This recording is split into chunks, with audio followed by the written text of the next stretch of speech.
Hello aspirants, आप देख रहे हैं एग्जामिन, जहां मिलती है हर परीक्षा की सटीक और सरल तैयारी।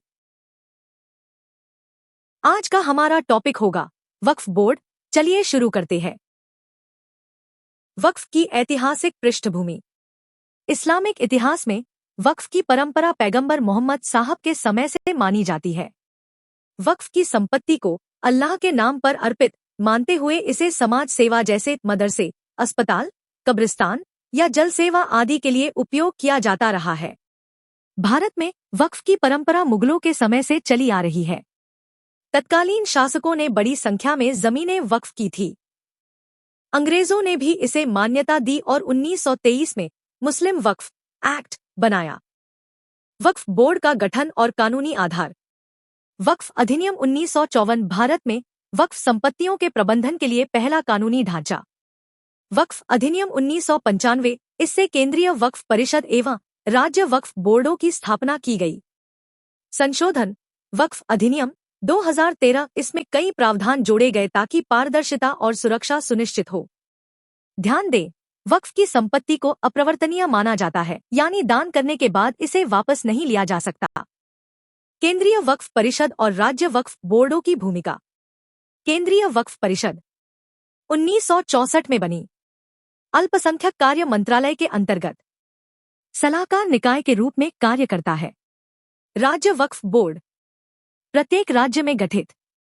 वक्फ संपत्ति की सूची, प्रबंधन, किराया वसूली, मुतवली की निगरानी करता है। वक्फ संपत्ति की आर्थिक स्थिति। भारत में अनुमानतः 6 लाख से अधिक वक्फ संपत्तियां हैं। कुल वक्फ भूमि 8 लाख एकड़ से अधिक। अनुमानित संपत्ति मूल्य 1.5 लाख रुपए करोड़ से अधिक। परंतु असली समस्या यह है कि 90% से अधिक संपत्तियां निष्क्रिय हैं या उनसे आय नहीं हो रही। भ्रष्टाचार, किराया चोरी और अवैध कब्जा आम है। केवल 5 से 10% संपत्तियां ही रेवेन्यू जनरेट कर रही हैं। वक्फ से जुड़ी प्रमुख समस्याएं। नंबर 1, अवैध कब्जे और लूट। कई सरकारी और निजी संस्थानों ने वक्फ जमीनों पर कब्जा कर लिया है। मुकदमे वर्षों तक चलते हैं, समाधान नहीं मिलता।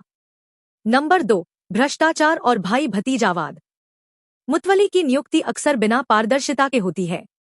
किराया वसूली में हेरफेर, नकली रसीदें। नंबर 3, राजनीतिक हस्तक्षेप। कई वक्फ बोर्ड पूरी तरह राजनीतिक प्रभाव में होते हैं। सरकारें भी इन संपत्तियों को सॉफ्ट पावर के रूप में देखती हैं। नंबर 4, डिजिटल रिकॉर्ड की कमी। अधिकांश संपत्तियां अब भी मैनुअल रिकॉर्ड में हैं। जीआईएस मैपिंग और कंप्यूटरीकरण अधूरा है। नंबर 5, विधिक विवाद और धीमी न्याय प्रणाली। हजारों केस दशकों से लंबित हैं। कानून तो है, पर क्रियान्वयन कमजोर। सामाजिक और राजनीतिक आयाम। सामाजिक आयाम। वक्फ संपत्तियां मुस्लिम समाज के शिक्षा, स्वास्थ्य और धार्मिक मामलों में सहायक हो सकती हैं, लेकिन सही प्रबंधन न होने के कारण समुदाय को लाभ नहीं मिल पाता। राजनीतिक आयाम। कुछ राजनैतिक दलों द्वारा वक्फ बोर्ड का प्रयोग वोट बैंक की राजनीति के लिए किया जाता है। कई बार बोर्ड की नियुक्तियों में धार्मिक कट्टरता या सामाजिक भेदभाव झलकता है।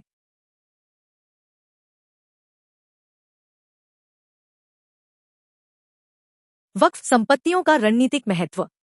अधिकांश वक्फ संपत्तियां शहरों और कस्बों के केंद्रों में स्थित हैं, जैसे दिल्ली, लखनऊ, हैदराबाद, भोपाल, चेन्नई आदि।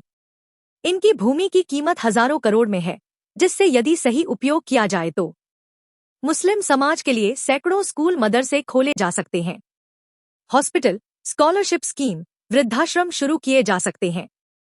सुधारों की आवश्यकता, नीड फॉर रिफॉर्म्स। डिजिटलीकरण।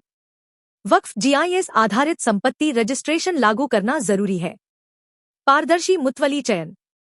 राजनीतिक प्रभाव से मुक्त मेरिट आधारित चयन प्रणाली लागू होनी चाहिए। जन जागरूकता अभियान। मुस्लिम समाज को वक्फ की जानकारी देना, उसका स्वामित्व समझाना।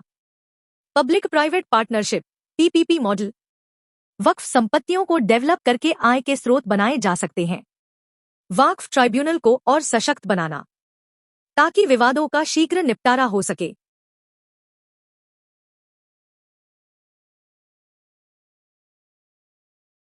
निष्कर्ष। वक्फ संपत्तियां भारत के मुस्लिम समुदाय के लिए सामाजिक, आर्थिक और शैक्षणिक सशक्तिकरण का एक अमूल्य स्रोत हो सकती हैं। परंतु वर्तमान में ये एक अवसर से अधिक बोझ बनती जा रही हैं, जिसका कारण है प्रशासनिक अक्षमता, राजनीतिक दखल और भ्रष्टाचार। अगर सरकारें और समाज मिलकर इनकी पारदर्शिता, जवाबदेही और तकनीकी दक्षता में सुधार करें, तो वक्फ भारत के सबसे बड़े समाज कल्याण संसाधन बन सकते हैं। वक्फ संशोधन अधिनियम 2025 भारतीय जनता पार्टी भाजपा के नेतृत्व वाली केंद्र सरकार द्वारा पारित एक महत्वपूर्ण कानून है, जो वक्फ संपत्तियों के प्रबंधन और निगरानी में व्यापक परिवर्तन लाता है। इस अधिनियम के प्रमुख प्रावधान और इसके प्रभाव निम्नलिखित हैं।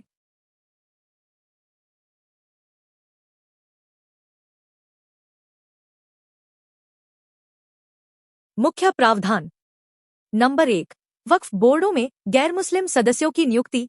पहली बार केंद्रीय वक्फ परिषद और राज्य वक्फ बोर्डों में कम से कम 2 गैर मुस्लिम सदस्यों की नियुक्ति अनिवार्य की गई है। इससे बोर्डों में विविधता और पारदर्शिता बढ़ाने का प्रयास किया गया है। नंबर 2, कलेक्टर को सर्वेक्षण का अधिकार। पूर्व में वक्फ संपत्तियों का सर्वेक्षण सर्वे कमिश्नर द्वारा किया जाता था, लेकिन अब यह अधिकार जिला कलेक्टर को दिया गया है, जिससे सरकारी संपत्तियों पर वक्फ का दावा समाप्त हो सकता है। नंबर 3, वक्फ बाय यूजर की अवधारणा समाप्त। अब केवल वही संपत्तियां वक्फ मानी जाएंगी जो विधिवत रूप से घोषित की गई हों। केवल उपयोग के आधार पर वक्फ का दावा मान्य नहीं होगा। नंबर 4, महिलाओं और विभिन्न मुस्लिम संप्रदायों का प्रतिनिधित्व। केंद्रीय वक्फ परिषद और राज्य वक्फ बोर्डों में कम से कम 2 मुस्लिम महिलाओं और शिया, सुन्नी तथा पिछड़े वर्गों के प्रतिनिधियों की नियुक्ति अनिवार्य की गई है। नंबर 5, वक्फ ट्रिब्यूनल के निर्णयों के विरुद्ध उच्च न्यायालय में अपील।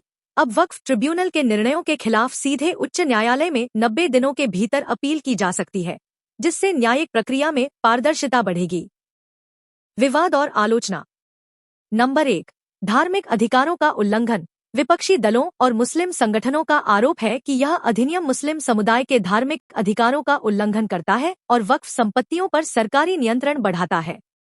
नंबर 2, संवैधानिकता पर प्रश्न। कांग्रेस, एआईएमआईएम और अन्य दलों ने इस अधिनियम को सर्वोच्च न्यायालय में चुनौती दी है, जिसमें कहा गया है कि यह अधिनियम संविधान के अनुच्छेद 26 का उल्लंघन करता है, जो धार्मिक समुदायों को अपने धार्मिक मामलों का प्रबंधन करने का अधिकार देता है। नंबर 3, सरकारी संपत्तियों पर वक्फ का दावा समाप्त। अब सरकारी संपत्तियों को वक्फ घोषित नहीं किया जा सकता, जिससे कई विवादास्पद मामलों में वक्फ बोर्डों के दावे समाप्त हो सकते हैं। सरकार का पक्ष। नंबर 1, पारदर्शिता और जवाबदेही। सरकार का कहना है कि इस अधिनियम का उद्देश्य वक्फ संपत्तियों के प्रबंधन में पारदर्शिता और जवाबदेही लाना है, जिससे इन संपत्तियों का सही उपयोग सुनिश्चित हो सके।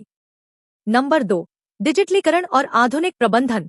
वक्फ संपत्तियों के डिजिटलीकरण और आधुनिक प्रबंधन के माध्यम से इन संपत्तियों का बेहतर उपयोग किया जा सकेगा। निष्कर्ष। वक्फ संशोधन अधिनियम 2025 एक महत्वपूर्ण कानूनी परिवर्तन है, जो वक्फ संपत्तियों के प्रबंधन में पारदर्शिता और आधुनिकता लाने का प्रयास करता है। हालांकि इसके कुछ प्रावधानों को लेकर मुस्लिम समुदाय और विपक्षी दलों में चिंता और असंतोष है, जो इसे धार्मिक अधिकारों में हस्तक्षेप मानते हैं। इस अधिनियम की संवैधानिकता और प्रभाव पर अंतिम निर्णय सर्वोच्च न्यायालय के आगामी फैसले पर निर्भर करेगा। जय हिंद दोस्तों। अगर वीडियो पसंद आई हो तो लाइक करें, कमेंट में अपनी राय दें और सब्सक्राइब जरूर करें। आपका सपोर्ट हमारे लिए बहुत खास है। धन्यवाद।